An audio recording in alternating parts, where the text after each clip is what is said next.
La formulation est claire. Aucune décision définitive ne pourra être prise sur la modernisation de l'incinérateur de Saint-Benoît-la-Forêt avant la fin de la procédure de révision du plan départemental d'élimination des déchets. C'est une grande victoire. Sincèrement, c'est une grande victoire.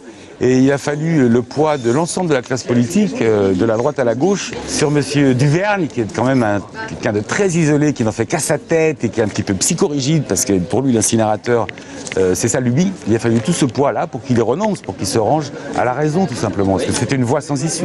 Mais alors que débute la réunion du syndicat intercommunal du Chinonais, Jean-Pierre Duvergne, son président, tient à remettre les mots à leur place. Il se trouve que j'ai eu l'occasion de lire un document diffusé par le collectif Chinonais Environnement qui s'intitule « Victoire.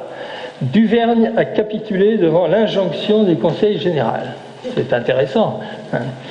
Alors il me paraît important de vous préciser qu'il n'y a eu ni injonction ni capitulation.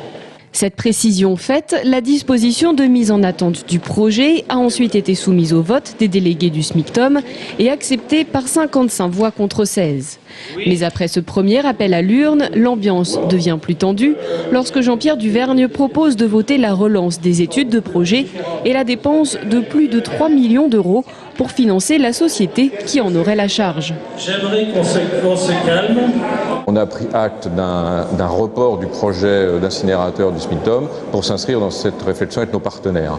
Et 5 minutes après, on nous demande d'emblée de poursuivre des études pour certes une filière de séchage du bois, mais du bois qui sera séché avec forcément donc un incinérateur.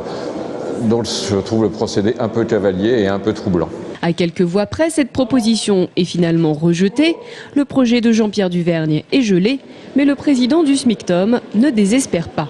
Je serais très étonné que ne s'exprime pas au sein de ce schéma départemental le besoin d'une usine de valorisation énergétique quelque part dans le département, pourquoi pas en Chinonais. Mais la persévérance de Jean-Pierre Duvergne n'a pas altéré la joie des associatifs qui, devant la mairie, partageaient le verre de l'amitié, prêts à se remobiliser si le projet d'un incinérateur refaisait surface.